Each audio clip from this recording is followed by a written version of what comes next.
Welcome, Half Bloods. We're back, William and Scott. I don't know why I said we're back, but we're your hosts. Uh, we're going to jump right into our Witch Weekly if William will stop moving his microphone. It's not like we had 10 minutes to prepare. So, uh, looking good there. Good positioning.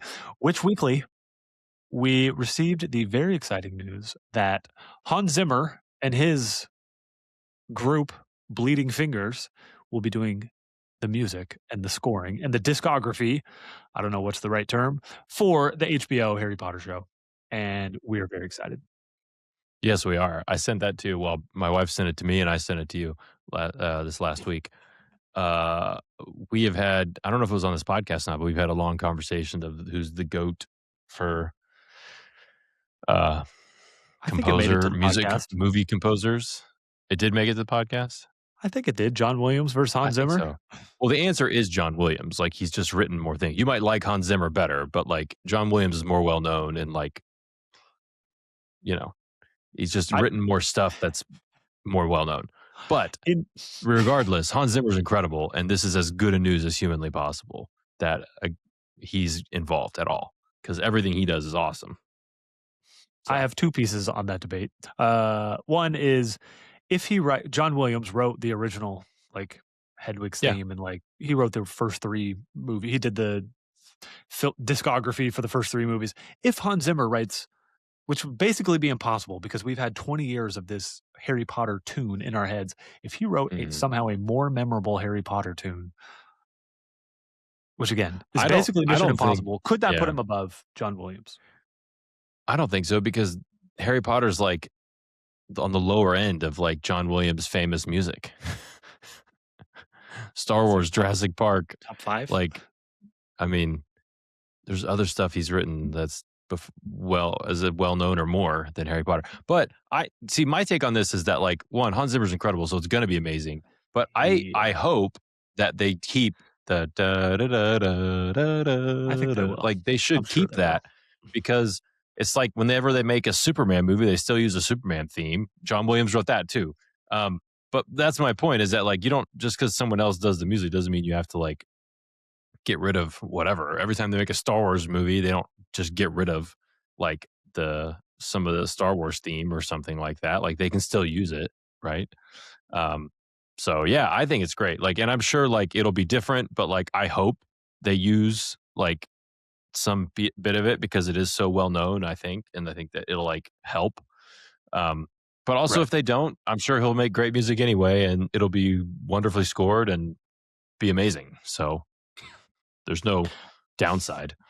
One way or another, it's going to work out.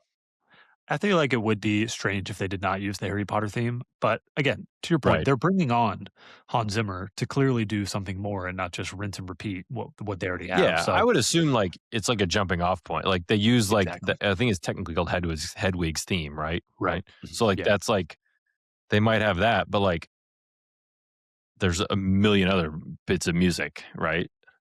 So like they can like, they don't need that. Like, obviously that's well known for people, but like if that wasn't in the thing, nobody's like, oh my gosh, they didn't have that part in it. Like, no, who cares? But like, as long as they have like the Hedwig's theme, I think like somewhere at some point, like whenever they drop the first trailer, it should have that too, one day. Yeah, that's a good point. Yeah. But Hans Zimmer's amazing, so it's going to be great. That's really impressive that they got him to do it. And there's nothing but great news. It is. I mean, I don't know. I only know two composers, and they already got John Williams, so Hans Zimmer is the only other one I know. So very exciting for me in preparation for this. Again, I already love Hans Zimmer, mostly because of the work he's done on the Nolan films. But I just looked up his IMDb, and yeah, after I was arguing previously that Hans Zimmer was greater than John Williams, but after looking at his entire portfolio, I was like, there's a lot of movies that I don't care about in here, but here are the ones I did write down, including the Nolan ones. And it's just an incredible list of Lion King. He's got a lot of animated, which I think is a big positive. He's got a lot of animated. Must have done a lot when he was younger. Yeah. Lion King, Gladiator, Muppet Treasure Island, obviously getting it ready for Pirates of the Caribbean. So, he's got the pirate theme down. Uh, King Arthur, shout out my brother, who that's somehow in his top 10 movies of all time. What a loser.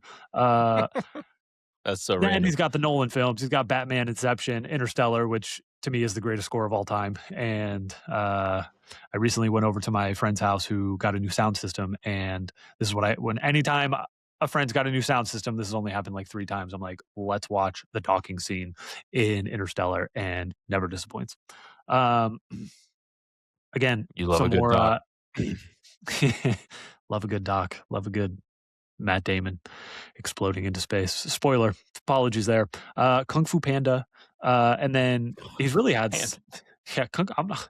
I That's so included it on the random. list. He's done all the Kung Fu Pandas. But then he's also got Planet Earth, which I thought was cool.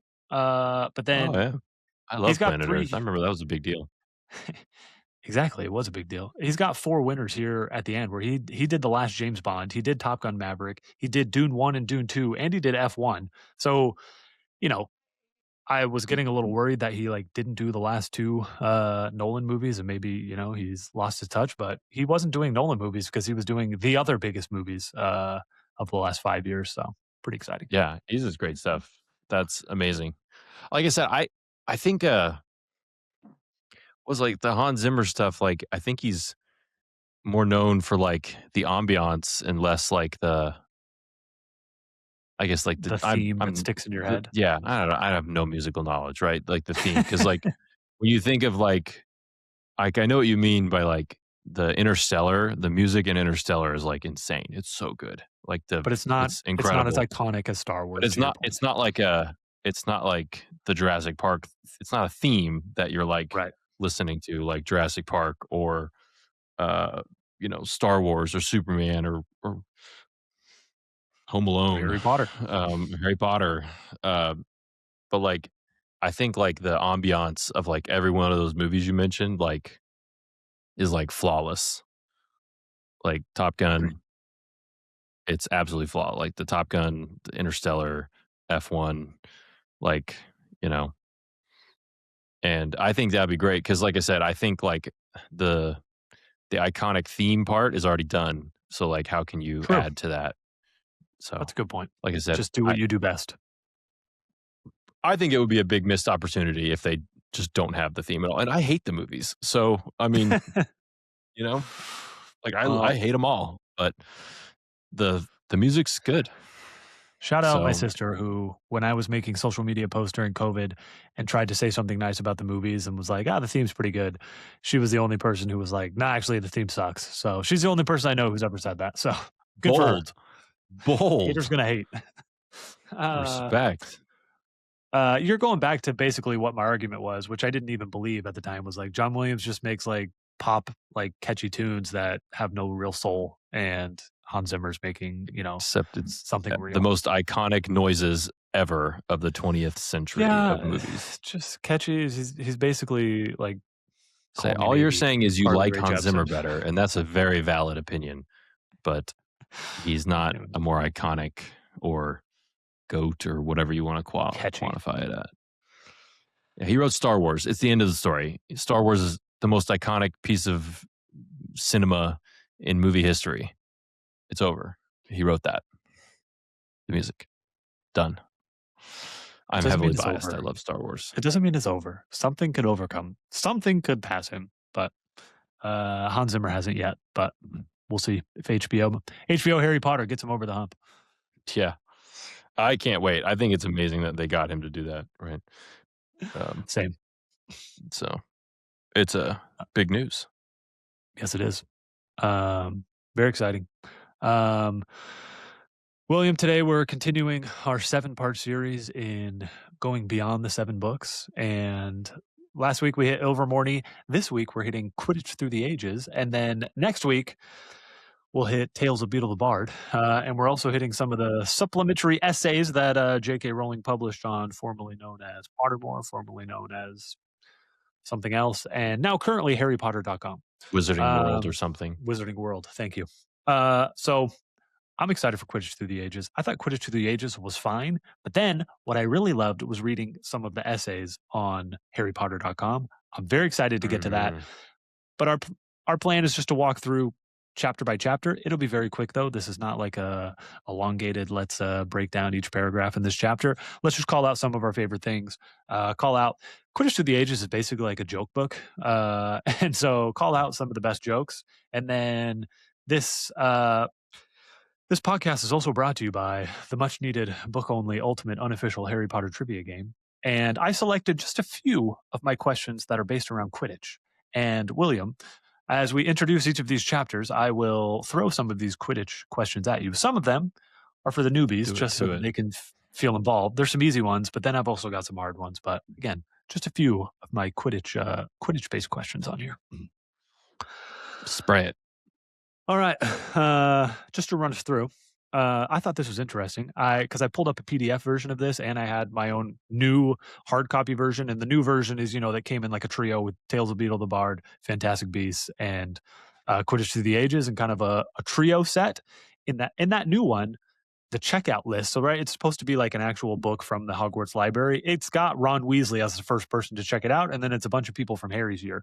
But in the old Mhm. one that came out in 2001, it starts with Oliver Wood and has like Angelina Johnson and Fred Weasley and like Marcus Flint, and it's got a bunch of older kids.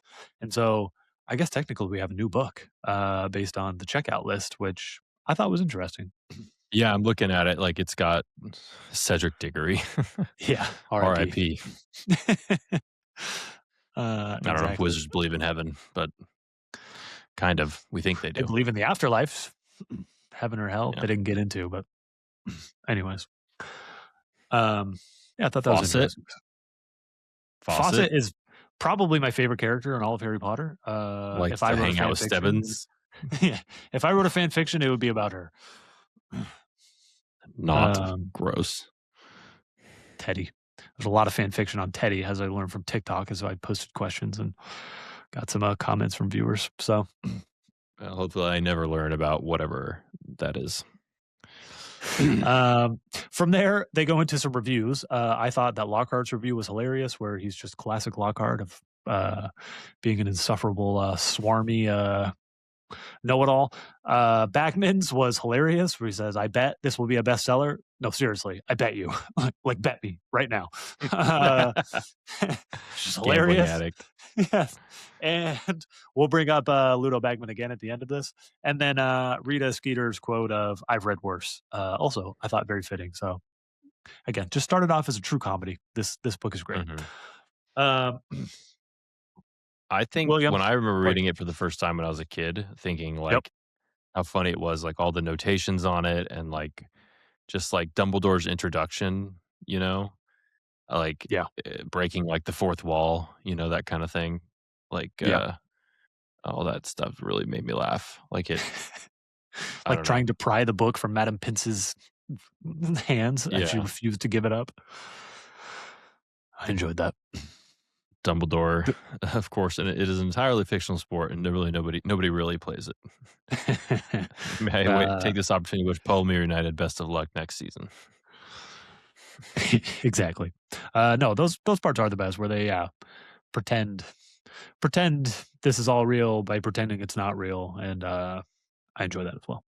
Mhm. Um, William, I already skipped accidentally my first two trivia questions that I was going to do, so Oh yeah, what are they? we're just going to go to a gimme for a level one, and because we're moving on to chapter one, which is the evolution of the flying broomstick. That's the first chapter, and the trivia question I'll ask you is: name two brooms that Harry Potter personally owns and flies with. Personally owns a Nimbus 2000 and a Firebolt. He sure does. Which again, one of the easiest questions in the game. Still, people get it wrong, but tried to give some gimmies out there. I want to focus on the very opening line of this chapter. It says, "No spell yet devised enables wizards to fly unaided in human form," which we, of course, learned a couple years later. This book came out in 2001. That Voldemort has learned how to fly, and at least Does that count as taught, human taught form? He's Snape. like smoke on the wind, right? You know. That's a I'd great like to question. think though it's better that he figured it out because he's that powerful. Yes. Snape With also can fly in some kind of bat-like way, but I just stopped there and just thought, does Voldemort need to like put an insert in here? Do we need an asterisk now on the republish and be like, well, technically some wizards have horrifyingly learned how to fly, but recently I made a post I on guess it's social just not media. like Superman, right? That's I guess what that mean. Like you're just like Superman flying, but Well, recently I made a post on social media where at the beginning of Half Blood Prince the movie, there's Death Eaters just flying around all over the place, and I just paused and commented that on is, yeah, how they do that disappointing in that Order is. of the Like, Phoenix too. They're like white and dark, like floating yes. around. And it's just like, no, this is a special thing that is horrifying. It is so horrifying when Bill and Lupin and everyone lands after the Seven Potters and they're Mhm. like, Voldemort's learned how to fly. And everyone is horrified by this. But Yeah, in the movie, it's just no big deal. I'm with you. I think he broke that, but like it's also something that only he knows how to do because whatever he taught Snape, Snape is not doing the same thing. Snape's Something doing like different. some amateur transfiguration version of it where he's flying like a bat. I like that. I thought it was cool. And then the funny thing that I wanted to call out was Guthrie Lochran, a Scottish wizard in 1107, spoke of splinter-filled buttocks and bulging piles. I don't know. He suffered after a short broom ride. So again, there's always some good comedy in here, and I can imagine how uncomfortable riding on some of those brooms might have been until they get the cushioning charm later on, which we'll get in another chapter. That's right. I liked the first about that part is like chapter 2. It's basically just like as soon as brooms were invented, people were competing. Like sports came. Like like they're like broom sports emerged as soon as broomsticks were invented. Yes, Like pretty chapter much. two, Like they once they figured out how to fly them, right? They're like, all right, how can we have competition and hurt each other and win? which we can definitely relate to. Yeah. Uh, Chapter 2, Ancient Broom Games. So they go through a ton of record keeping in this. And William, this isn't a fully thought out question, but I know you have strong thoughts on the history of magic and how important teaching history is to the wizarding world. And wizards also like make fun of muggles a lot of like, oh, they do so much to try to keep up with magic. And it seems to me like wizards also 500 years ago lived about as poorly as Muggles lived 500. That's not true. They didn't live quite as poorly as Muggles 500 years ago. They obviously had lots of magical solutions, but like, seems like their record keeping also sucked. Like, why did they wait so long to become the advanced civilization that Muggles are today? Like, I just feel like wizards need to calm Oh yeah, down making muggles fun have of passed Muggles. up wizards like by a Yeah, lot. shut up. I don't know. It's not a fully fleshed thought, but like, you could have had good record keeping 1,000 years ago since you didn't need electricity and all the. I don't know. It's just like, shut up. I think Um, wizards just kind of go with the flow of like the time. They're never like pushing yeah, forward like the world. Like they're just along for the ride, you I know? like that. Um, I did write down all the games, and I think they're worth just running through. So there's 6 games that came out before Quidditch. One is a annual broom race, which was a 300 miles race through a dragon reservation, and so the spectators would start at And the trophy the snake like a starting. Swedish short snout. Yes, they would start at the starting line and cheer everyone off, and then apparate to celebrate with the survivors. So I thought that was really funny. That I love that the dark humor of like people die all the time and they're just like okay with it. Like, you don't yes, have to do this. You're like, yeah, but it's my fun. my comps were like Hidalgo, the Viggo Mortensen movie, through the Oh, horse race through yeah. the desert where a bunch of people die. I guess there's like pod racing. Star Wars is a bit of a Yeah. comp there, a lot of death. I don't know. Really just tried to Yeah. come up with Uh-huh. a good comp. Yes. Um, the other one is a stick shock, which is a 20-foot high Stick pole topped with an inflated dragon bladder, and there was one protector who could use their wand to stop anyone, and everyone else had sharpened brooms, and they'd try to pop it. It's basically like capture the flag, or like there's tons of variations of this game. Yeah, except you're Uh, kamikazing into a inflated dragon bladder yeah, one person can use their wand, like with a who? sharp Yeah, there's stick like that's sitting between your legs. Like, this is the most ridiculous thing. Like, think about that. You're I don't know. flying around with a sharp stick coming between your legs, and you're just trying to kamikaze into a Yeah, I mean, balloon. it's like darts, except someone's trying to block the dartboard, and you're riding the dart. Yeah, I guess kind of scary. Um, this one I definitely can't pronounce. Angie Anjin. Who knows? No idea. You take a gall. Eingengein? Eingengein? That's better. You take a gallbladder from a goat and speed through burning barrels on stilts, and then throw the ball through the last tube. Whoever does it the fastest wins. That's basically the NBA skills challenge. I just pictured Chris Paul the whole time I was imagining this, or Wemby, who competed his rookie year. That's basically all I could Yeah, he picture. did. Maybe some like Donkey Kong, like where you got to shoot through all the barrels. I don't know, something like that too. I can see that. Uh, Platforming Mario. yeah, exactly. I thought of It's like the I Mario started challenge levels. yes, I started like this list of like what is the Mario Party comp to this, but then just decided to move outside of Mario Party. It's But like this the next one's bonus Mario level. It's like Party. the final level of like Mario Odyssey, where it's like just the really ridiculously hard Yes. level. That took Yeah. a long time to beat, but I did beat it. Shout out me. The next one also can't pronounce. Crayothasian. No idea. You strap a cauldron to your head, and there are a bunch of magical rocks that have been hexed. Hex isn't the right word, but enchanted to float, and then they all drop, and you try to catch as many as you can in your cauldron, which is strapped to your head. That is literally a game in Mario Party, except you're holding an ice cream cone and you walk around and try to catch all the ice cream cones. I dominate my family in that game. I'd like a real challenge, so maybe we could play sometime. Mario Party. Coney Island. Love that one. The last one, second to last one, shunt bumps, which is just last man standing. Just The word just sounds so insane. You just hit each other until you fall off. There's lots of variations of that. I couldn't think of the politically correct term of what to call this. As a kid, we called it, a term we don't use today. So I don't know, just tackle the guy with the ball. But always a classic.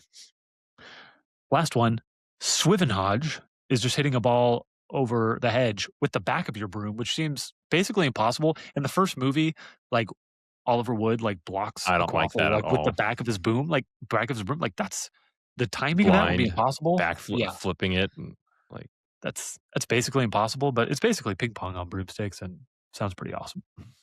it does sound awesome. So those were the good ones I had. I did like how they went through and like made half of these illegal. And there was always revolts of Magnus Denthead McDonald spearheaded a campaign to reintroduce the one where you catch the rocks on your head. But the Ministry of Magic refused. I thought those were all funny. It is all great. right, chapter 3. Chapter 3, they actually get into Quidditch. It's called The Game from Queerditch Marsh. William, I have another level 1 question for you. This can't level wait. 1 question. Obviously very easy. Again, a gimme, which a lot of people get wrong. I used to think this question was easy, but now I know there's a lot of fake Harry Potter fans out there. Name 4 unique positions played in a game of Quidditch. Seeker, keeper, chaser, beater. When I ask this to like movie only fans or like people who think they're fans and they're really not, they're like, "Oh, I know what yeah, they they're all like- do, but I don't know the name." And I was just like, "This game's not for you. You shouldn't buy it." Weak. You know? Weak. I do have a hypothetical for you. Love How would you hypotheticals. fix Quidditch? It's a flawed game viewed by most people. Maybe you'd say there's nothing that needs to change, but if you could change a rule, a couple rules, a lot of rules of Quidditch, how would you fix it? I'll start with something I kind of like, and maybe go from there. But like, I do like the ending. It's kind of like an Elam ending kind of thing. I like how like the game doesn't have a timer; it can go forever, but it does end when you catch the snitch, Yeah. like, so you can still win, but you got to be like way better than the other team. Right. So that is a thing I like. Now, as far as like fixing Quidditch, I feel like it's like insanely violent. Like I was listening to the third book, and like there's like no rules. Like the like you could literally take your baseball bat, your club, and beat someone with it, and they'll just be like, "Yeah, that's a PK penalty." Well, everything the result Like for there's everything is no basically a penalty shot. Yeah. like so like ideally Quidditch needs more like restrictive. It needs like a red card, because like Right. if there's no like, the worst thing is like I gave up 10 points, but like I took my baseball bat and I smashed it into the seeker's face. like that is a great deal.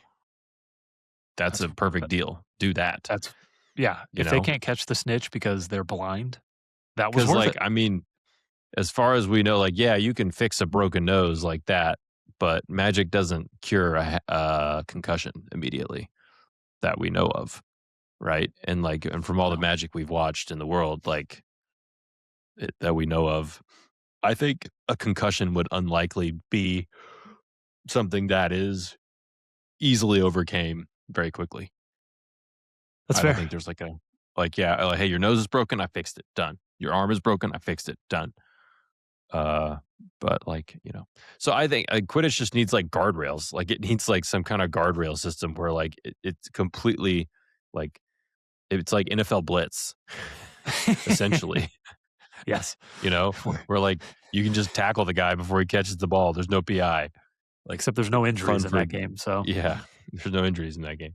So yeah, that I don't know. It would have to have some kind of guardrails to keep it like from becoming just an all out war. so But for a you're book, it does work. so for a fix, you agree with Dean Thomas, red card ref. Give him the Yeah. red card. Uh, Show him off. um, I feel like what I've seen is that, and you kind of said you like this, so I'm curious your thoughts of the criticism. Like a very popular take online is like Quidditch is like if you have an amazing basketball game going on, and then there's someone out in the parking lot trying to catch a frog, and as soon as he catches the frog, the game's over.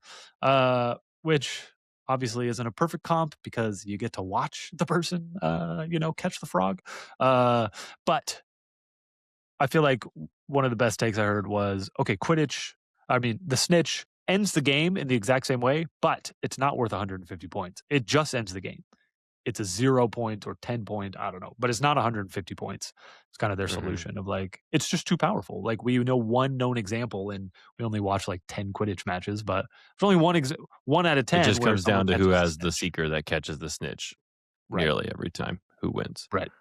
Mm. So, I don't know. I think like one, it's a fictional game, so like we're just creating like fictional data of like William, what would this is happen, all right? fictional. But Should we just end the podcast now? Should we no, just no, that's not a criticism. I'm just saying like, but I like the idea of like the like the snitch catch is like so valuable. Like maybe it wouldn't need to be 150. Maybe it should be 100. Maybe it should be 120. Maybe it should be 50. Right? I don't know.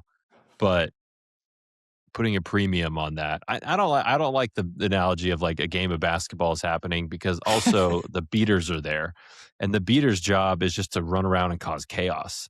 So the right, game, like, because if it was just like about chasers, then they would just have like 5-on-5, and it would be like basketball, right? right, Um, right. It's basketball but with but two like people the playing football beaters in the middle. are there. Yeah, the beaters are there. It'd be like if you had a basketball game, a 3-on-3 basketball game, 5-on-5, except 3 are playing basketball and then 2 on each team are just standing on the sidelines with like rocks chucking them at you.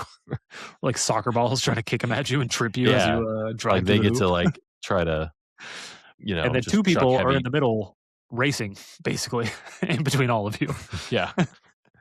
So I think it's incredible that like this whole game was just created in a fictional book, and like it's pretty good for just someone who just like made it up. Like it's like captivating, you know? Like It is. it really adds to like the universe of the wizarding world that there's like, yeah, like they have a sport and it's really pretty fleshed out. Like, yeah, you can all point holes in it and stuff, but guess what? Try to explain college football to someone who's not an American. It Try to makes explain what no a catch sense. is. Try to explain Yeah, what a try to catch explain is. what a catch is. It makes no sense, okay? Like, sports are full of contradictions. Try to So, explain. Try to explain what a gather step is to someone who's yeah, never try to watched explain basketball. like, okay, so I went to a game the other night, the Spurs game, and it's the end of the game. It was against the Wolves. So Anthony Edwards You scored went to like 50. Yeah, I you was went to there. that game? Yeah, I I was know you there. texted that you just watched it, but I don't know why in my head I was like, Yeah, cool, I you was watched the there. basketball game. So You Wemby were had there. 39. That's amazing. Anthony Edwards had a career high like 54. It's a game But of the anyway, year. it was a fantastic game. The Spurs were up like 25 at halftime. They blew it just like they did a week before when they played the Wolves, except that time they lost. Uh, but the point is that what happens at the end of a basketball game when it's close, Scott? Everyone starts fouling and the game grinds to a halt. And then, like, my wife's like, "What are they doing?" And you're like, "Not basketball, but this is basketball, right?" This is the rules that we have set So, up, and yep. you know, glass houses. You want to complain about, pretend like you're so smart, not you, but like the proverbial you. Uh, Like, hey, yeah. I could fix Quidditch. Quidditch has so many holes. Like, think about that. Like, basketball is just incredible, but there is no denying that, like, watch the end of a game like that, and you're like, this is stupid. Fouling Well up said. 3, like, it Fouling up works and 3, you should yes. do it, but, like, it's completely antithetical to, like, the game, right?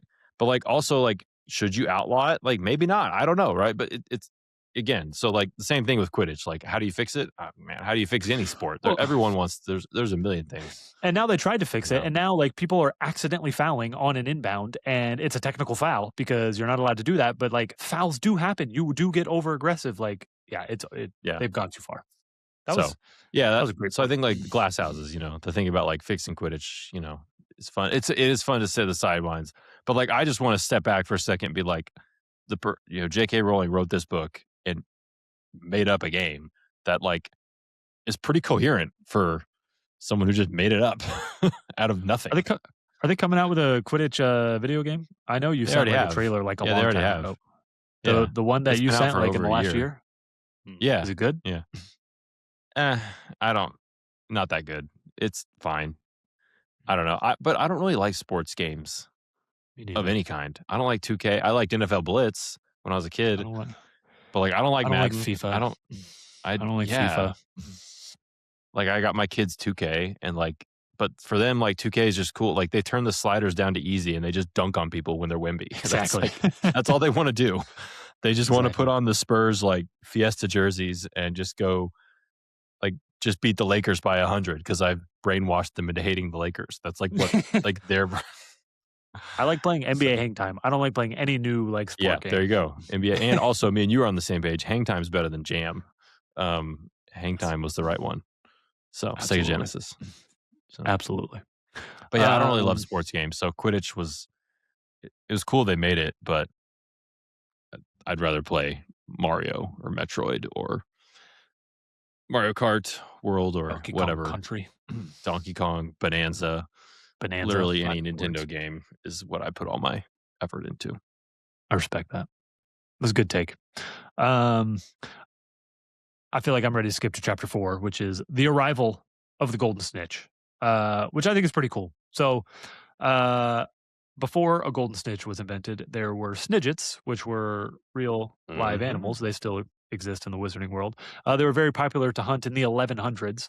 And then basically, a guy showed up at a Quidditch match and let loose a Snidget and said, "I'll give 150 galleons to anyone who catches the Snidget." The Snidget, and then someone from the crowd rescued the Snidget and set it free and wrote all this down in a letter. And at the end, she was fined 10 galleons for stealing the Snidget and had to sell her house and move back to her sister, which I thought was pretty comical. But full circle, after Wizards basically pushed Snidgets to the edge of extinction, a foundation was opened in that woman's name, Bowman Wright.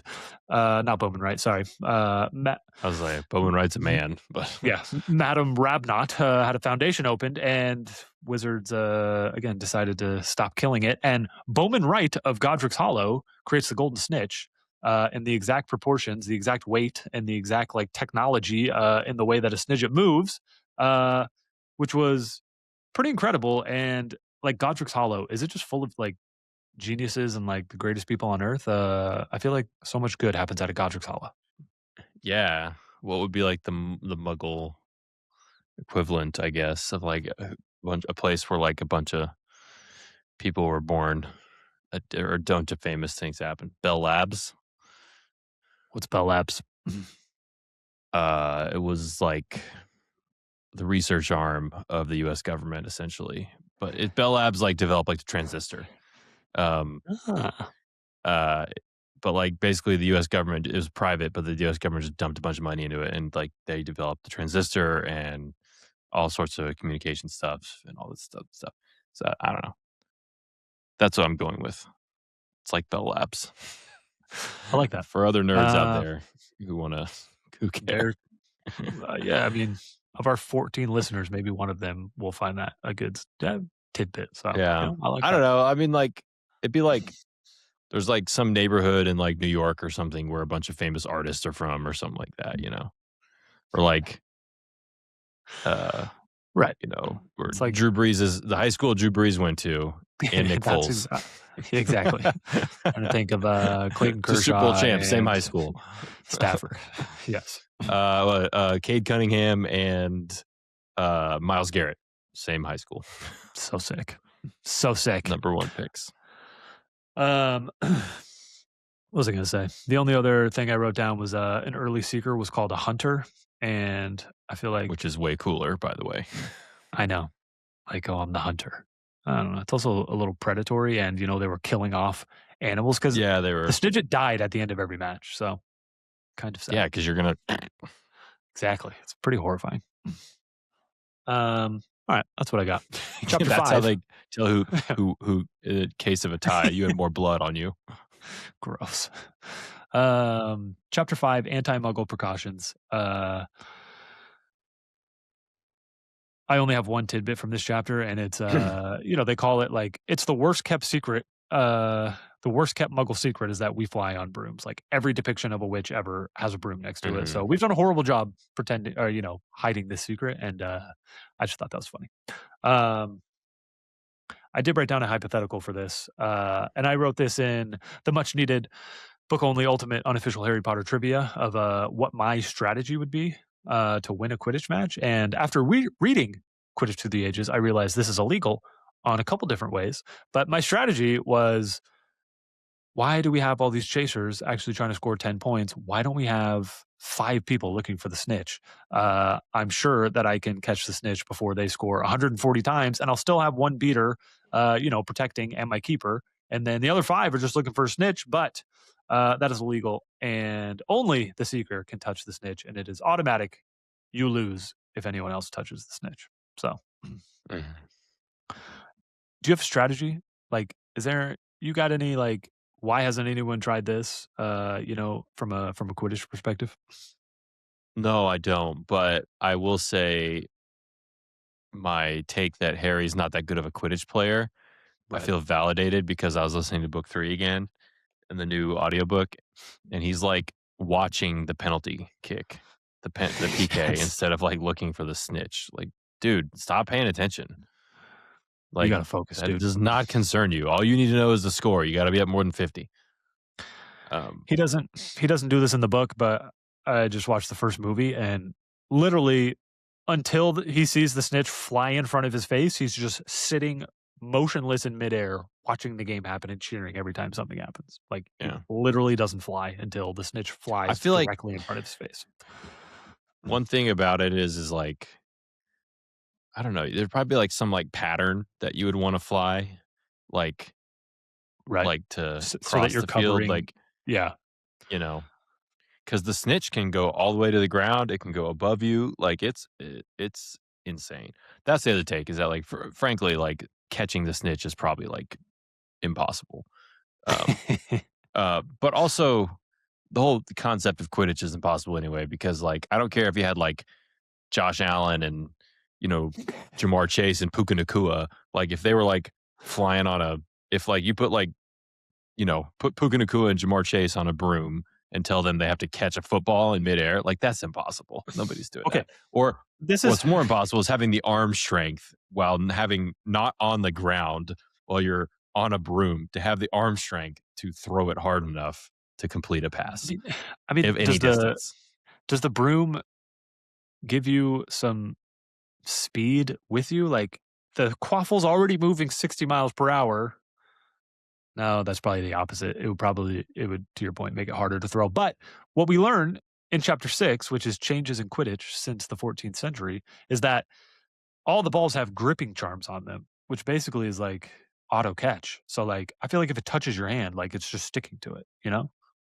Yeah.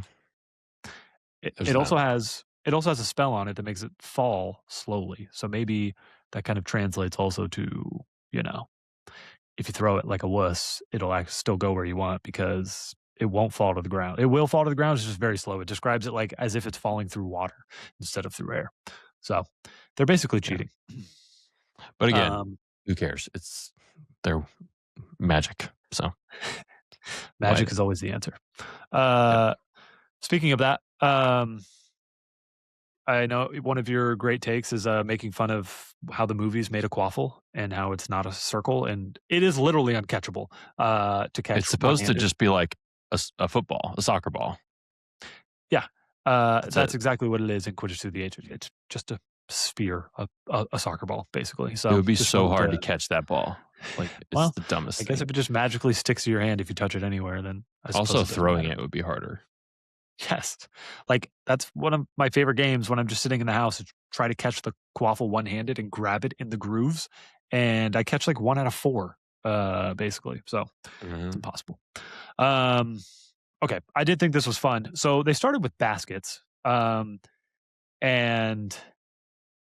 then they switched to just this open post, and there's a couple things here. One is that how on earth did they not have nets? Or the baskets were actually better than these open hoops where, again, anyone who's played basketball on like a netless hoop, it's like impossible to know if the ball goes through the hoop. And there's no satisfaction. And like there's 3 of them and there's 50 feet in the air and there's no backdrop to give you any perspective if that ball went through the hoop. And so, like, why on earth do they not have nets or baskets? And it's just an open hoop that no one can even tell if it went through the hoop. I imagine the little I have played the video game, like obviously, like when you throw it through, there's like an animation, of like a ding or like something basically like a light up thing. Like, let's just pretend like there's like a cool when it Magical goes to way the of hoop, there's showing like you. magical flames, that like light up like blue flames for your I like team, that. like when Ravenclaw scores or something, you know, and like everyone I'll write sees like the jets of flames, but they never I'll tweet at the specified that. HBO show. So Yeah, I'll tweet at the HBO there show you and go. let them know it's impossible to tell if a ball goes through a hoop without something, so please let us know. Um, Mhm. my second thing on this was they got rid of the baskets because they couldn't, quote, "standardize basket size." But how can you standardize hoop size? Like, how could you not standardize the basket size? But then I also started to think, and they were complaining at like, yeah, on the home side of the field, it's like 10-foot baskets, and on the away side, it's like 1-foot basket. And people were just blatantly cheating, which isn't cool. But this is a take from Bill Simmons where he's like, how do we improve basketball? He's like, baseball baseball stadiums, they're all different. The infield's obviously the same, but like the outfield is different, every single one. Right. A home run is different in every single stadium. And he's like, why don't we change the 3-point line? That is different everywhere. That'd be a little ridiculous, but I feel like that'd be awesome for Quidditch. It was like, yeah, they got really small hoops here. As long as they're Uh, the same on both ends, I feel like that'd be awesome. yeah, it is. Also, that's like really normal. Like soccer fields are not all the same. Yes, I don't know I if people learned that realize that. Like, from Ted Lasso. yeah, Yes, yeah, they're not all the same. So, like, some of them are big, some of them they're all big. They have like a minimum, but like some places you go just have bigger ones. Now the goals are all the same, but like the pitch being right. different. So like, yeah, why not? Like I feel like some teams are like Yankee Stadium's like we have a short, it's easy to hit home runs. It helps exactly, our hitters. Great, exactly. you know. Um, that is one of my favorite moments in Ted Lasso when he tries to do the Hoosier speech and he's like, "It's the same 10 feet. It's the same 15 feet." I'm like, "No, Nope. coach." I thought that was one of the best scenes. As a Hoosiers lover, but not like the school, just the movie. Go But Indiana. shout out to them. Exactly. Pretty cool. I went to sleep at halftime. I enjoyed waking up It's a to your great game. text. Yep. Like I said, my hate, they're not better than LSU 2019. It's the greatest story in the history of college football, but they're not better than 2019 LSU. I'll give them Agreed. that though. Agreed. Um, the other things we learned, chapter 6 is by far the biggest chapter. I just want to go through the fouls that we actually saw, to your point on fouls and what is the penalty. There are 700 different types of fouls. That's right. And That is the funny tidbit I have from here is rules are of course made to be broken. There's 700 Quidditch fouls listed in the Department of Magical Games and Sports and Records, and all of them are known to have occurred during the final of the first ever World Cup in 1473. The full list of rules has not been made public due to not wanting to give wizards they don't want to get ideas, which I thought was all very funny. But it's also ridiculous when they're all like magic, and like magic is limitless. So it's like trying to decapitate your opponent with a sword, trying to decapitate your opponent with an axe. Well, I mean, you're Trying to apparently yeah, and like it's my point earlier. Like, yeah, there's fouls, but like also like the punishment for a lot of these fouls is like nothing. So well, clearly, because also a rule in Quidditch is that there are no subs if anyone gets kicked out or injured. No subs, and so clearly, all 700 of these fouls did not disqualify the Quidditch members. So, anyways, but fouls that we've actually seen, blagging is pulling on a broom. Can you tell us who committed a blagging foul, William? yeah, I listened to it like a couple hours ago. Malfoy. Yeah, that dirty cheating bee. But again, the punishment is so light, it was well worth it. He stopped Harry from getting 150 points and gave up 10. Or actually It's like 0, I think, fouling. because they were so It's mad. like fouling, up 3 fouling. Yeah. Yep. Matching is flying with the intent to collide. I feel like this happens a couple times, but do you have any examples of this? Yeah, it happens. Ginny does it after the game's over. And Intent to collide with the crowd. Yeah. was to Zachariah Smith. Yeah. Which is another penalty. There is a penalty. I didn't write it down, but it's hitting a bludger into the stands to distract the refs and stop play is kind of what Ginny did there. More like that. But it was after the game. Hit a bludger at the fans. That'd be cool. I had that. I feel like Harry does this. Is it in book 3 as well in the Quidditch championship where he just goes flat to his broom and then the Slytherins all were creating a wall to stop Angelina or one of the chasers. Yeah, they were, and then he just and they scatter, but he doesn't collide with anyone. They scatter. It says with the intent to collide. It doesn't say collide. Intent. He definitely had intent. Maybe his intent wasn't to collide with them. It was to just scare them. Because Harry weighs like 2 pounds, so like, what's he gonna do? Yeah, 2 pounds on a bullet. Yeah, like 100 miles. Pierce someone's chest. Doesn't matter. Madam Hooch is not the brightest. Stick. Exactly. And then the final one, which was a trivia question from Hunter on our Triquizzard Trivia Championship, cobbing. Excessive use of elbows, of course, happened in the Quidditch World Cup. So pretty exciting. I like how excessive. Like, yeah, you can use some. That's true. You gotta settle it down eventually. It also talks about just like the refs in this chapter and like going back to fixing Quidditch. Why don't we have more than one referee? Like we already described, it's like basketball happening while soccer's happening while a race is happening. Mm-hmm. Like what a human being could possibly watch all this? Yeah. Why don't we have 3 judges, 3 referees? It would be. You would put one in the middle and one on each side, like soccer. Yes. And they said that they have line judges or like people on the floor spotting different things or on the ground, but people are 100 feet up in the air. Who's watching the seeker, getting blagged? So right. Lucky for them, they don't have replay. They don't have to deal with that either. So they did talk about that in some of the excerpts on taking everyone's omnioculars to see if someone cursed someone during the middle of a game and using the omnioculars to find that out. All right. We've got 3 chapters left, 4 chapters left. Chapter 7, Quidditch teams of Britain and Ireland.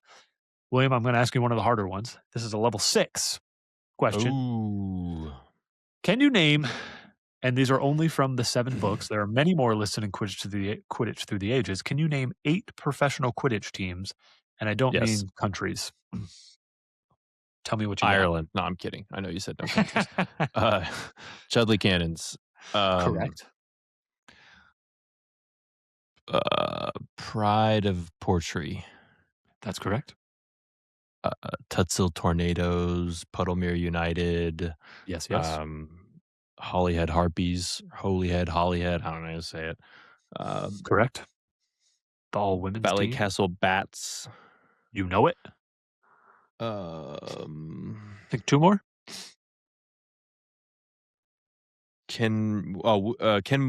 Kenmare Kestrels and Yes, Wimborne Wasps. nailed it. All 8, level 6. Way to That's a be. level 6. Level 6. Made There's light harder work of that. questions than that, guys. Which we'll ask in a moment. That was great.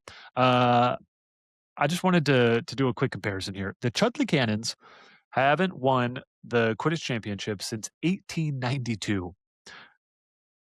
Does that just put into perspective any current active streak in all of American major sports or all of worldwide major sports? 1892. They've got a well over 100-year losing streak. I mean, basically prior to 2016, they're the Chicago Cubs because that Right. was about how long the Cubs, more or less, And did it. baseball's the only thing in America that goes back that far, right? Like Yeah, nothing else can even come nothing else close to goes that competing. far. Yeah. Soccer, is there any like European something that's haven't won in Uh, 150 years? I'm sure there's Not probably a that lot of. long. I mean, there's nothing like that famous. Like Arsenal's not won the league in forever. Liverpool had not won the league in a long time. Um, but nothing like that, not that long, you know. 1892. Well, we should all feel better about It was ourselves. the Cubs. It was the Cubs. It's the Cubs. 100% the Cubs. That's what it was. Um, I mean, my sports teams, the Wizards are working on 50, well over 50 years of not winning. They won in Yeah, so by the time we 78. die, like, Yeah, they'll be there. true. I mean, that's really a sad, mean thing to say, but yeah, probably. Commanders, put the Cowboys in last place for the last NFC team to reach a championship, NFC championship game. The Heck yeah. Commanders were at 20 something years, but now the Cowboys are in first place at. Sucks for them. Yes, it does. Just under 20 something years. So, anyways, I thought that was a fun one. The fastest snitch capture is 3.5 seconds, which is very impressive. I feel like hard to beat, but I also feel like the next like 100 captures should all be like somewhere within like 15 seconds. Like, surely that's got to happen somewhat often where like Yeah, you like, get if lucky. it's random, like, sometimes the snitch is just gonna fly right by you, Right. right? Like, Yeah.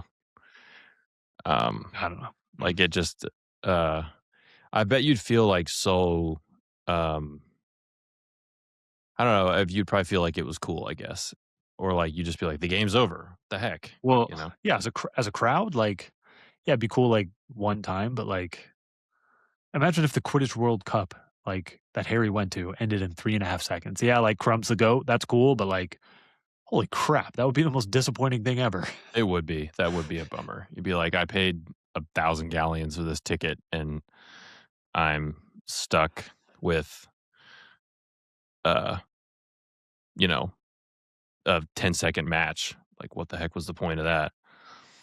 That'd be You tough. know? That'd be tough. Um, yeah, I don't know. Again, fixing Quidditch. Maybe there's something in making sure people get their money's worth, but I don't know. The risk of something happening, a game finishing in 3.5 seconds, I don't know. Kind of the rush of it. Um, Yeah. The other thing I wanted to call out was how the Wimborne Wasps got their name while they were playing the Appleby Arrows. And a beater was flying past a tree and just knocked the wasp's nest off and hit it onto the Arrow's seeker, who had to retire from the game and couldn't finish. And they just became the Wasps after that. And tr- now their fans buzz loudly to distract opposing chasers, which I think is pretty intimidating. So Think I thought about that how was cool. much detail she put into this. That's the coolest thing about it. It's just, like, random, like, silly stuff, but, like, you just, like I don't know. I don't know how you have that much imagination to create, like, this much backstory to, like, this dumb game that you just made up as part of this world. Like, backstory to, like, Ludo Bagman's Quidditch team. Like, It, Wasps. They have a story of why they're the Wasps, you know? and It's this is crazy. one of so many that I'm calling Yep. out here. Yeah, it's a great book. Everyone go read it. Chapter 8, the spread of Quidditch worldwide. William, I have a level 5 trivia question for you. Can you name 5 results of matches from the Quidditch World Cup that happened in book 4. Ooh, that's good. Ireland beats Bulgaria. Correct. The one we So know for sure. we got that. Um, The final. Wales was slaughtered by Uganda. Correct. England went down to Transylvania. Scotland lost to Luxembourg. Correct. Only one more. Ireland defeated Peru in the semifinals. In the semifinal. Correct. Yeah. Very impressive. I feel like you came up with half that question when Trevor was once asking for questions for a game night at Percoa, and I was like, William, that question is way too hard. No one's going to be able to answer that. And that was like your easy or your medium. I can't remember. Like, anyways, you're not meant to make the questions, William. You're meant to answer them. I do not make the questions. You're just too That smart. must You have been a don't while know. ago. That was a long time ago. Oh, it was a very long time ago, for sure. Spread of Quidditch worldwide. I did like how she kind of made America what America is today, where, we have soccer, but really we don't care about football. No, we don't. But we have a game where we hurt each other way worse for no reason, and that's what quad pot Exactly. is. Quad pot, which is the more popular An American sport. exploding ball. It's basically hot potato, except it's hot. The hot bomb in Mario Party. If you're holding it when it explodes, you're out. Hot bomb. You know it. So I thought that was great. And what else did I have? They also had a funny anecdote here of another final between Transylvania and Flanders, which is the most violent of all time, where many fouls. I guess this has to be the same one where all 700 fouls occurred at the same time, but some of them were the transfiguration of a chaser into a polecat, and the attempted decapitation of a keeper with a broadsword. This is just a continuation. One of them released 100 blood-sucking vampire bats from underneath their cloak. I don't want to bring a spoiler. But I feel like this might make my list of when we do a draft of things I really want to see. I feel like I want a movie about the first Quidditch World Cup, and the last hour is just the actual Quidditch final, and it is like just like war Super Smash between Flanders and Transylvania. It's Super Smash Brothers combined with Endgame combined with Quidditch, and I think it'd be pretty awesome. I could see that. That would be cool. All right. Chapter 9, the development of the racing broom. This is where we learned. Well, actually, no, I have another question for you. A level 7, name 11 types of flying broomsticks. 11 types of broomsticks. Like brands, types, names. Yeah. Nimbus 2000, 2001, Firebolt. Yes. Silver Arrow. You know it. Comet 260. Of course. Let's see. Shooting Star. That's a good one. You know it. Great names. Clean Sweep 5, 7. I've got 5 and 7. Yep. And I think Clean Sweep 11. That was also. Oh, I do have. You're right. Clean Sweep 11. That's the last one, but not the last one. You have, I think, 2 more. Comet 290. I said Comet 260, but not Comet 290. Correct. I just have 1 more. Blue Bottle. Broom for all ages. A broom for the whole family. Incredible. You made light work of that. You got all 11. Very good. We learned a lot about these brooms in this chapter. I enjoyed it a lot just because of, again, it gave context to like throwing out like Cho Chang flies on an old shooting star and Ron has an old silver arrow. And it gave a lot of context to like. Well, she was on a brooms. Comet 260, but. Thank you. I didn't write it down because I was like, I don't care enough, because what I really wrote down. So thank you, William, for being an insufferable know-it-all. But really, thank you for keeping this podcast correct. Also, I keep tagging you on all like the Triwizard stuff where like people are like talking about like how annoying you are. And people I don't do. know if you've ever responded. Yes, I've tagged you in all of them. When's the last time you logged into Instagram? I don't know. They're not People are wrong. like, I'm annoying. They're not people wrong. aren't saying you're annoying. They're actually like impressed with you, and then I say how annoying you are, and I tag you. But anyways, um, Yeah. but so it says that Ron owns a shooting star, and shooting stars went out of business in 1978. So we can assume that his broom is over 15 years old, and I just don't Mhm. know what the life of these brooms are, but that's freaking old. I thought that was interesting. Um, Madam Hooch, when she sees the firebolt, like reminds me of the old silver arrow, which She you learned to obviously fly mentioned. on. That broom, that broom was made in like the 1920s. How old is Madam Hooch?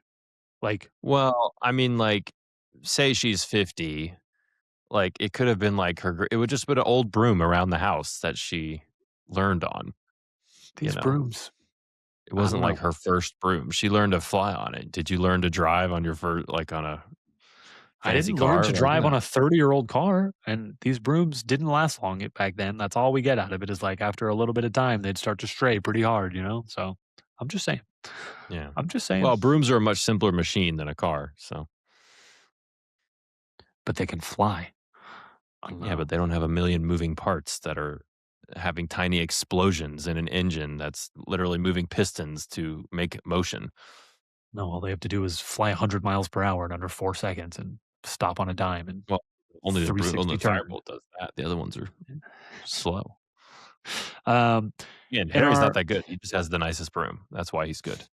correct, while he's playing with a bunch of children who are on brooms made in the 1970s. Um, in our draft of magical objects, we talked about many flying objects and how would those really work, and how far could you really go on some of these? And the first transatlantic broom crossing was in 1935, and so if a 1935 broom was making it across the Atlantic, I mean, still wouldn't be that comfortable, but you'd make it pretty easily on a firebolt. That's all I'm saying. Yeah. They found like the shortest distance. They're flying over Greenland or something, True. All right, we're on the final chapter, Quidditch today. I actually didn't write anything down from it, but I do want to ask you a level 3. Actually, I don't know what level it is. Level 2 or level 3? It's got to be level 3. Name 3 moves, strategies, or formations that Harry reads in his omnoculars during the World Cup. Ooh, 3 moves or strategies or, It's a level 4 um, question. let's see. Wronski defensive feint. Yes, the Ronsky feint. Very good. It is Also, defensive. You how have they call it defensive, technically in the thing, but Wronski they do. feint. That's what I wrote down. Shut your I kn I No, know. I'm not that was not a correction of you, that was just, like, it's funny that, like, it's a defensive I don't know, It like, it is. had, like, a Yeah. Hawk's Head attacking formation. They're doing Yes. that. The last one's, like, Russian sounding. Yes, it is. Alliteration as always. The Pro Proskov ploy. Proskov ploy. Spell the first word. Well, I mean, Spell the first 4 letters. Yeah, Proskoff. it's PRO. I thought you were putting the R first, and I was gonna call you wrong, but yes, you got it I correct, of course. Proskov. I don't know. If it, that might be it. I don't. Well, it's it, but I don't know if like I spelled it wrong. You spelled it right. Unless I spelled it Sure. wrong. Very impressive. Like I said, I didn't write down anything for that last chapter, but now we'll get into the Pottermore/HarryPotter.com entries. And I think some of these are amazing. The first one, not that amazing, but it's on the Firebolt. And I thought this was very interesting, where what really set the Firebolt apart was that it had goblin made ironwork, which nobody else had. And it also That's why it would made it cost so much money. yes, and it's made in pretty small demands. Like Cassie was asking me, like, "Do you think like Ginny had a fireball?" I was like, "I imagine every professional Quidditch player had a firebolt." But I'm talking about when she goes pro. Oh yeah, when she's a Uh, pro. but I Yeah. was like, actually, I don't know because I don't know if there's enough to supply. Because they were like, goblins will just stop working at the smallest slight, and then they can't make them anymore. So I thought that was interesting. Well, also it'd be like the used market for a firebolt would be Mm. insane too, right? Because of that. Because like like someone has one, but like I bet you they don't belong to the Irish players. It belongs to the team, Ah, interesting. right? Interesting. That's a good Like, point. Well, you know what I mean? then we get into Because I don't think the and Wizard economy can support Quidditch players to be as rich as like, an NBA player or something like that. You know, there's not enough gate for the ticket sales That's a good or a point. media rights deal because all they It's a have problem. is No media. radio because muggles are better. Agreed. Agreed. That's interesting. That's a good point. And then when we get into some of these other Pottermore entries, uh, there's a lot more brooms out there. By 2014, there's new versions of the Firebolt and other good competitors. But Mhm. anyways, um, then we have Pottermore History of the Quidditch World Cup. There are three very interesting things here. One is group play takes 2 years, which I thought was awesome. But they also cap matches at 4 hours, which doesn't really make sense because I was like, it's not like you're playing these games back to back to back to back to back. You have 2 years to play all these games and play each other, play everybody in your matchup. But I was just trying to imagine if I guess that kind of happens with the World Cup, where like you play a bunch of games to qualify for the World Cup, but this is like you've already qualified for the World Cup, and Yeah. now you do group play, and it takes 2 years. I was like, that'd be insane. Be kind of cool Um, though, too. Like there's always something happening, yeah, but you like can't watch it on TV. So a 3-year tournament. Also true. Um, then they give two anecdotes, which again are like high on my list of like things I would love to see adapted to television. One is a fight, a tournament where like a basically an evil wizard who was just getting more and more belligerent and more insane as the tournament went on. In the finals, he enchanted and apparently maybe used other dark wizards to help him, enchanted an entire forest to come to life. And Ents, yes, it but was evil. literally the March of the Ents and killed dozens of wizards and witches, including he died. He died himself from the attack. So he clearly That's had no so control. horrifying. It was how much magic? How many people would it take to enchant an entire a forest to come alive and kill you? Like That's real. That's more impressive than flying. that's what I'm saying. Like, why didn't Voldemort, yeah, just summon the Forbidden Forest to come kill Hogwarts? Like, that's insane. Yeah. Um, I thought that was awesome. I wonder if Then like the I'm looking at it, the International Confederation of Wizards Quidditch Committee, the ICWQC, right? right, right. I wonder like in their world if they're like as evil and corrupt as like FIFA. They're just like run by like some evil dark wizard, you know? I feel Uh like I feel like they're some just like drowning in the impossibility of managing these psychopaths who are playing Quidditch. I don't know. yeah. Then the other one that was awesome was the tournament that nobody remembers, where um, basically everyone wakes up after the scheduled day of the Quidditch World Cup and no one remembers. No one remembers what happened. No one remembers who won. The Argentinian team was found tied up in a basement of a pub, and I all I could think of was like Doctor Strange and just a massive memory charm on basically the entire world. But theories range from a Yeah. massive memory charm perpetrated by the Goblin Liberation Front, which at the time was very active, or the breakout of a type of Spattergoit, which has a substrain is a substrain of Spattergoit, which causes memory impairment. I thought that was just one of the funniest things I've read. It's I can't but there's just like that's what's so cool about all this backstory. Like none of it's that important, but like it's all just really creative and funny and like interesting that like there's this very detailed world that has been created. Um, you know.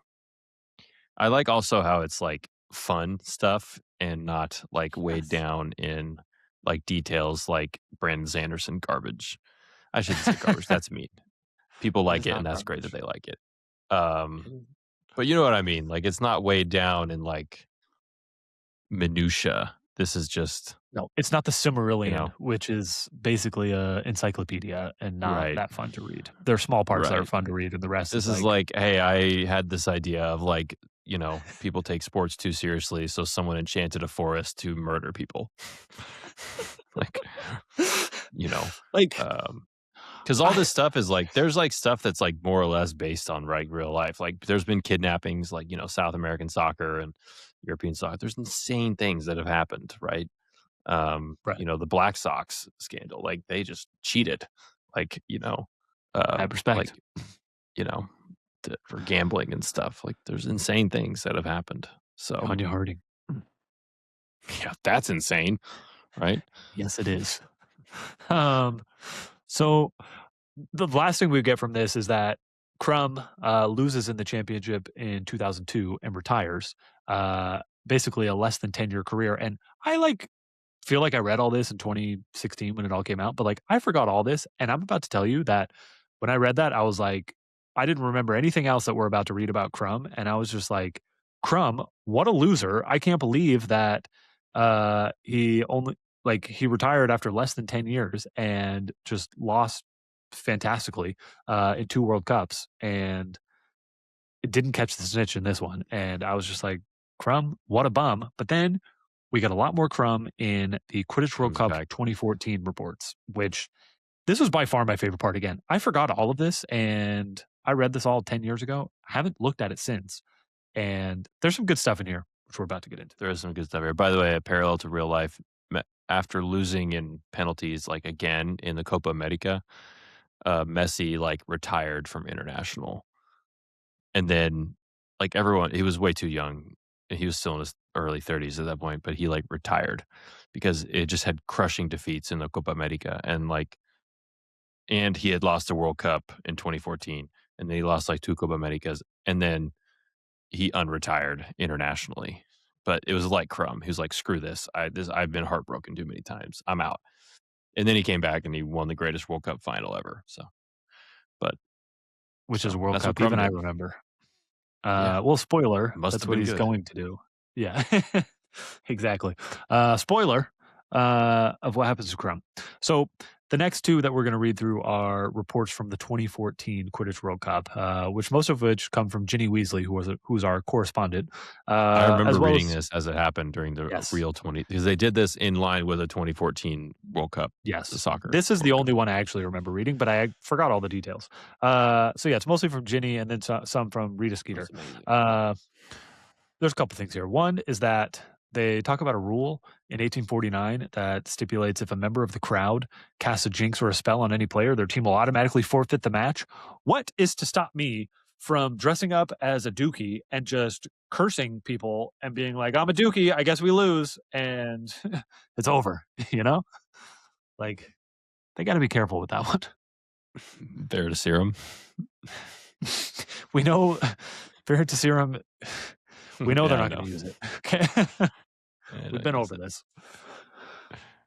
Um, so opening ceremonies, what happens at the 2014 World Cup is that two basically incompatible water monsters are put in the same body of water and start attacking each other. And then all hell breaks loose. The Haitians bring Inferi as their mascot, and the Inferi are let loose and are just trying to literally eat everyone around them. And again, I feel like this is top of my list of things that would just be so funny to see on TV. Uh, Uh, I laughed a lot.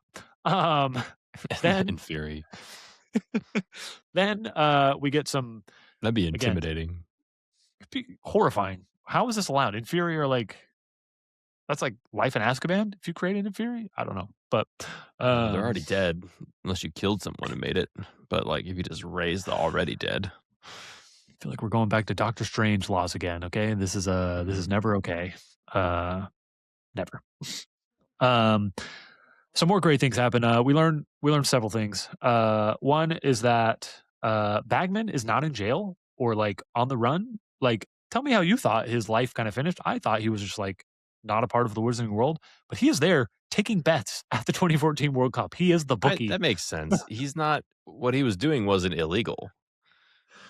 He stole money from lots of people. Yeah, but Or like is this more like it's going an it's bankrupt? Like this I was is like kind of like an unregulated industry though. He didn't like you know I don't think this isn't they don't have, like this is not a regulated this guy think about this. This guy is head of magical games and sports, and he's taking bets. This is Adam Silver just collecting bets at the game. Like technically, the Ministry of Magic, I'm pretty sure, covers Ireland. Like, they don't have their own prime minister or minister for magic. Like, I think it all falls under the Great Britain and Ireland is, like, one ministry, right? Right. So, Right. like, because the headquarters of the British and Irish Quidditch teams are in the at the ministry, right? So, You're right. I I mean, he's literally betting. This would be like if, you know, Gianni Infantino or Adam Silver was just out there, like, taking bets, like you said.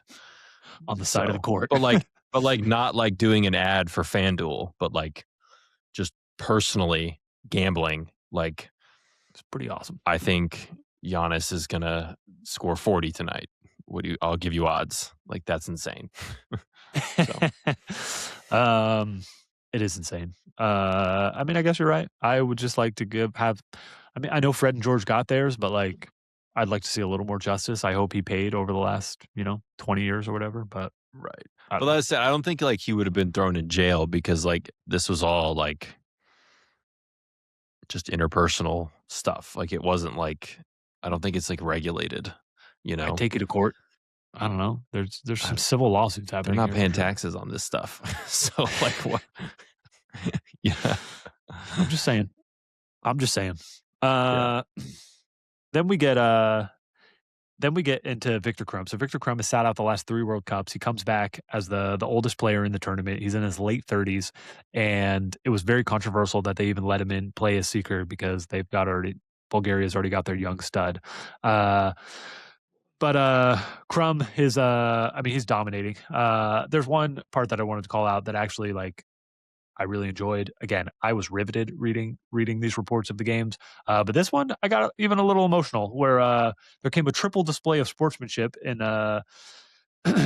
in the Bulgarian game where a bludger is flying and um, let's see the the Bulgarian player flies in front of a bludger to protect his teammate, takes it full on, gets knocked unconscious. Then the Japanese seeker sees that this Bulgarian guy is just falling to the ground. And this is while that's what it is. Crumb's going after the snitch. A bludger's coming after him. His teammate jumps in front of him, stops the bludger. He passes out. Then the other seeker, the Japanese seeker, stops and goes and saves him. And then Victor Crumb can get the snitch. He just stops play.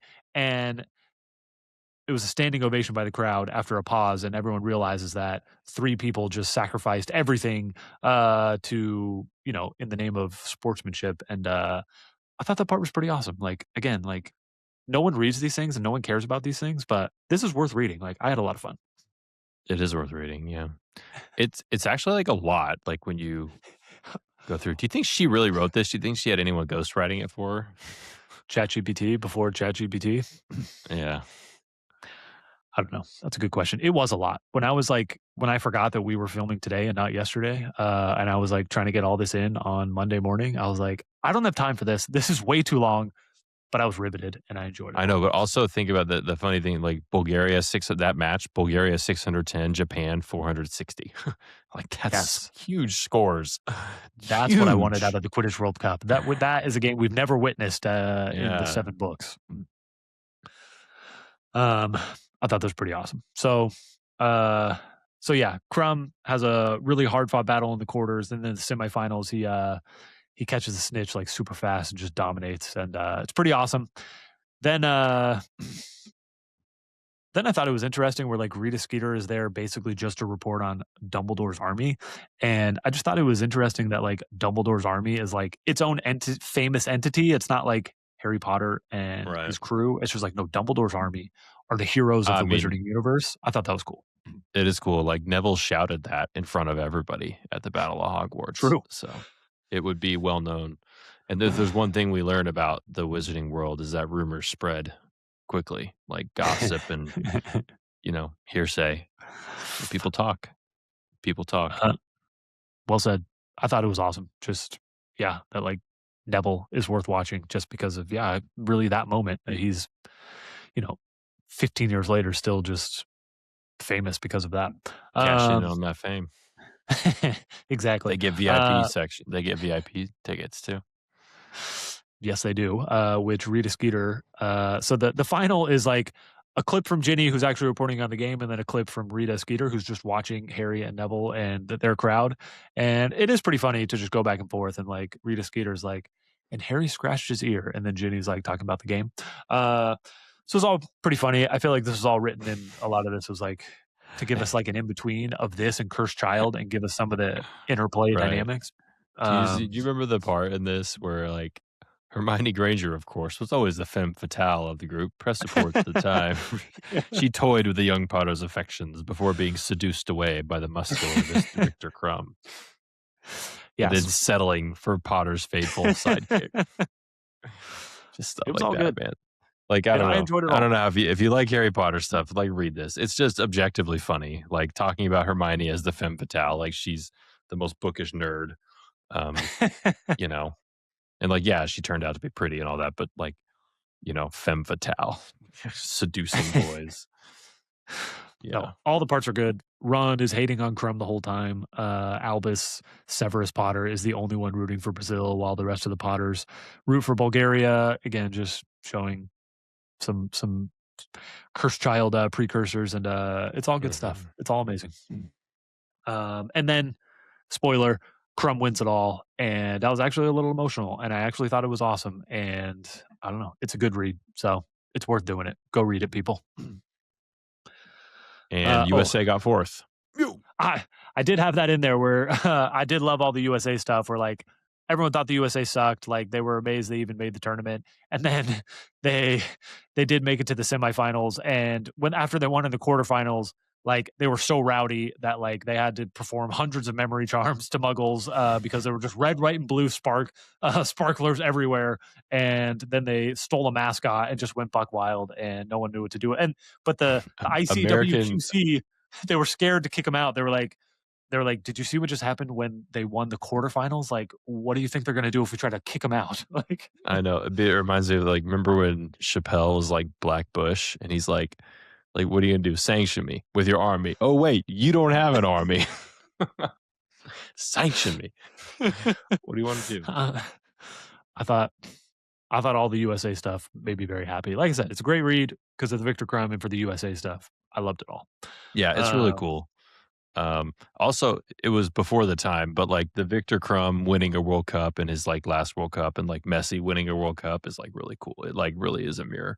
Although Messi's probably going to play in the World Cup this year, even though I don't think he should. Argentina's probably not going to win again, and he's just hanging out in Miami playing amateur soccer now, even though he's dominating. But I don't think that'll take away from the last World Cup, and it'll allow us to I watch know, but Messi it's replays over and over during this I World know, Cup. but it's still like it would have been cool to go out the way he did. I don't Like It's like it's like win a Jordan World and the Cup, Wizards. and then Just he basically retired to Miami, which is like the chillest place on basically earth. part of South America anyway. Like I'm pretty sure he's just going to live in Miami like forever. I think that's like where he's going to live. I I personally don't think that Michael Jordan's time on the Wizards takes away at all from his 1998, the greatest way to actually end a career of all No, time. it doesn't. I don't think it does. That's true. It just shows that they're I know, both but obsessed the with playing their difference, sport that they love. I guess, the difference with that is that like Jordan had already won 5 championships and then won a sixth. A World Cup is like every 4 years, and like it's so Right. finite, and like it's so much. I'm not saying it's more impressive. I'm just saying it's literally harder It's hard. because there's It less is of harder. them. Yeah, Yes, like it is you, harder. You're competing and against every soccer, it's country in one the world. game. It's not a game. It's not seven. It's Right, once. Like you right. know, Argentina. You know, so And it was just like literally the most perfect ending.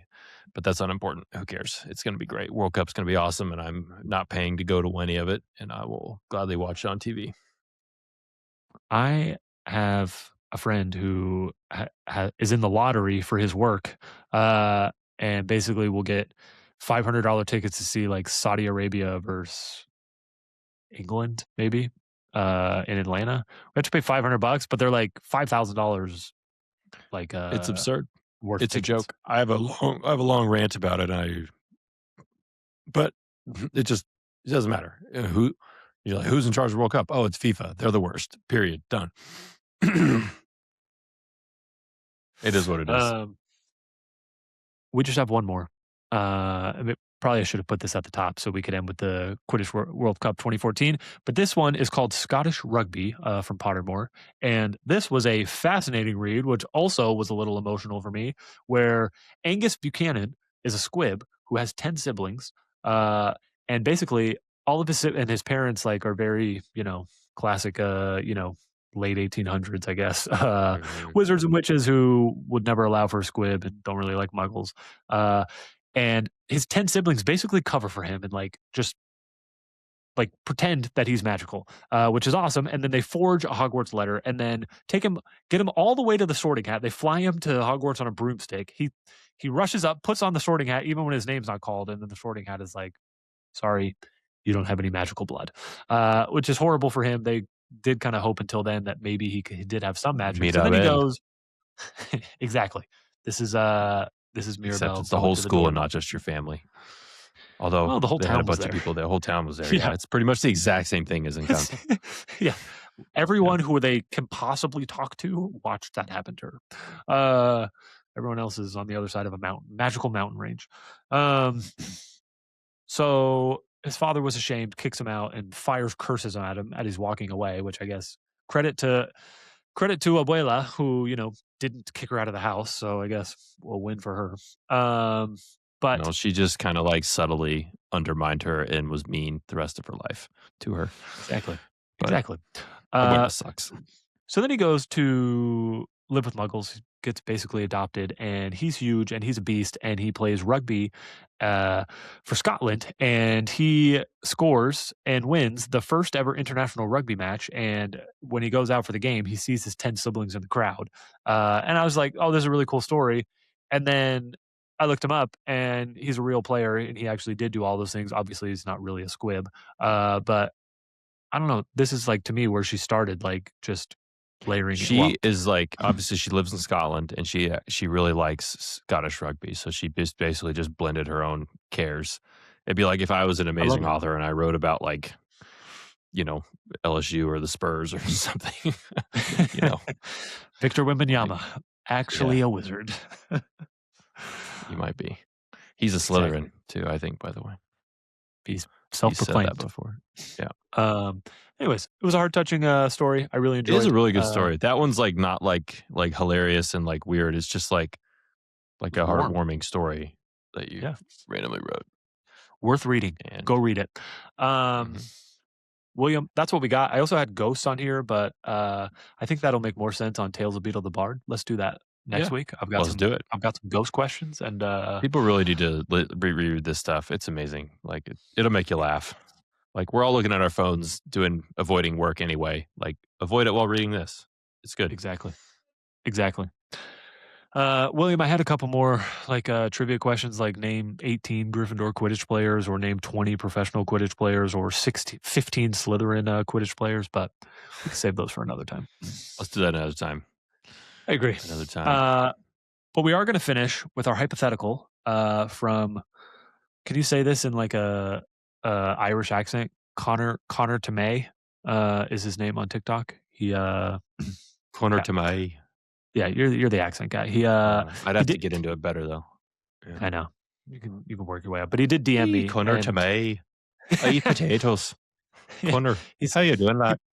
He says lad. He said lad in all of his DMs, which I really enjoy reading every time he says lad. No, he's probably like super offended. Well, he probably doesn't listen, but he is saying listening. that. That's how he's DMing, I apologize for butchering your accent. I told you to do it.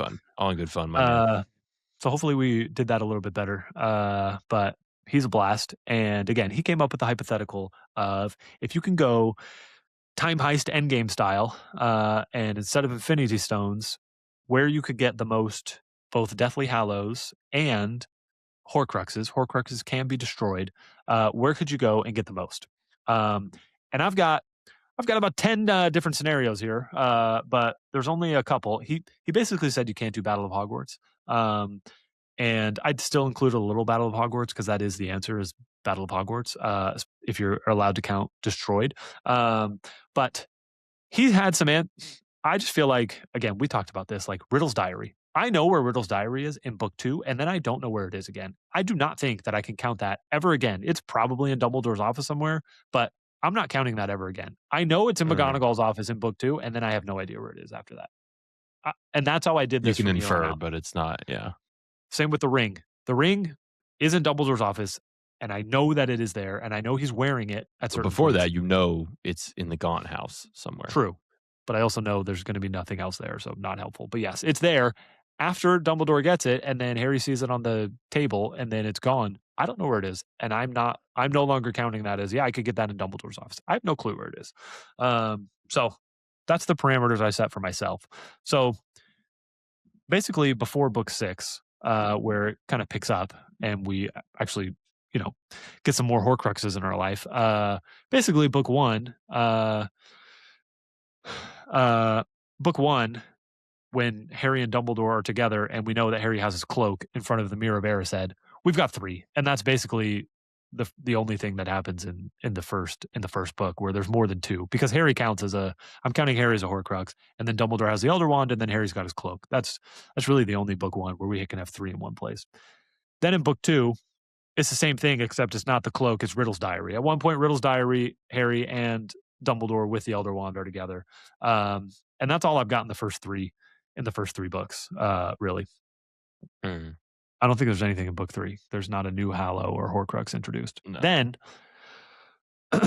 we have book 5, and I think we can get up to 4 in book 5 for just a brief moment in the noble and most ancient House of Black, where Harry would have been there with his Locket. invisibility cloak.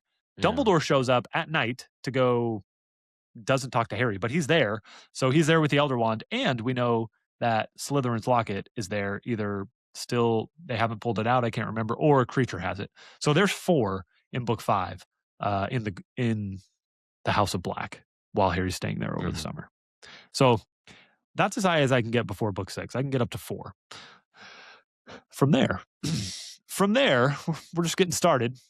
Book 6, when they go to meet Horace Slughorn, Harry's got his invisibility cloak. Dumbledore obviously has his wand. Dumbledore's wearing the ring, which is a Horcrux and the Resurrection Stone. Not a Horcrux And anymore, but it's dead. yeah, a dead Horcrux. Fair. So we've got the Elder Wand, we've got the invisibility cloak, we've got the Resurrection Stone, we've got Harry himself, and we have the ring. So that's the new Mhm. record, 5. We can get to in number 6. I think we can also get there with the exact same set in the chapter 10, the House of Gaunt, which is the last time Harry sees the ring. After he looks in the pensive and then he sees the ring and is like, oh, here's the ring. That's the same. It's the same set. So we've got Harry. He should have he should have his invisibility cloak. We don't know that he has it, but Dumbledore says, bring your invisibility cloak everywhere with you, including in Hogwarts. And so he should have it with him, but he might not. So, anyways, that's what I got for book 6. He said right before you go to the cave, you should have a bunch. I disagree because I don't know where the ring is. I don't know where the locket is. I don't know where the diary is. I don't think you can count any of those. Um, then we go to book 7. Basically, every time they get a Horcrux, basically for like Harry is a Horcrux. He's got his invisibility cloak the whole time, and then he has the Resurrection Stone basically around his neck at all times in book 7. So we're always sitting at 3 from here on out. So every time they have an extra Horcrux with them, they get to 4. So as soon as they go to the Ministry of Magic and they get the locket, they're at 4. Then he called this one out. So he's got 4 basically this whole time, and then they go to Bathilda's, and Nagini's there, bringing us up to 5 Horcruxes. Then they destroy the locket, but from what I understand, Hermione puts it into her beaded bag, and they keep that. So Mhm. so then when they go to Gringotts, they get the cup, and they've got the cup and the locket, and then the 3 that are always there, Harry, the invisibility cloak, and the resurrection stone. So they get up to 5 when they're at Gringotts. And then so 5 is as high as we can get. 5 is a tie before the Battle of Hogwarts. Then at the Battle of Hogwarts, they have Hufflepuff's cup, which again, Ron carries with him from what I just read, Mhm. where he's like, "Hey, I've got it," and it's destroyed. So technically, Hermione's got the locket. Harry's got the Resurrection Stone. He's got the invisibility cloak. He's got himself. Then they have the cup. And the diadem burns up. Yeah, and then the diadem. Yeah, it's in the diadem. They have 6, and then I believe he leaves the diadem. But then they go to the Shrieking Shack where they would add Nagini and the Elder Wand to get up to 7. So Shrieking Shack is number 1 at 7, and then right before that, Battle of Hogwarts, like right when they have the diadem, is 6. And those would be the top 2. But after that, I can't get higher than 5 when I actually know where something is. That's what I got. That's really good. And that is the right way to do it. Strict. Gotta know. That's kind of like the whole thesis of this trivia is that like we're not inferring. Exactly. There's a lot of things that probably happened or that we exactly. So yeah, like who is in his class? 5. Yeah, well, probably a lot more people, but we don't know. So that kind of stuff. Yeah. That's a lot. We don't know. That's good. 5. It's not as perfect as Endgame, but it's there. I mean, in Endgame, like I was thinking about this, like all 6 stones were in Wakanda or on Titan, like at one time, you know? Like they almost with only 6 of them, they almost got, you know, why can't I think of what this is called? They almost got the glove off of him. What is it called? The gauntlet. The gauntlet. They almost got the gauntlet off him. Like, you know, you could have just gone to Titan and actually completed the plan. And then you have all 6 stones in one place. But anyways. Could have ridden the Eagles to Mount Doom. Eagles didn't want to participate in petty Middle Earth troubles. All right, William, that's what we got. That was an hour and a half, too long. We're both tired. Next week, we'll come back with Tales of Beetle the Bard, as well as... That one I'm excited for because there's good stuff in there, but I definitely it's not as entertaining as at least the Quidditch stuff. Like it is entertaining. Like there's a lot to learn and good stuff, but it's different. It's not a joke. We'll talk about it next week. I'm excited. It's not a joke book like Quidditch Through the Ages. We'll also talk about the essays about wands and wand making, as well as ghosts and peeves. Heck yeah, that'll be more fun. So looking forward to that. William, I love you, and I talk too much on this podcast, and in the words of Tony Kornheiser, we'll do better next time. Love you. Love you, man. Peace, y'all. Bye.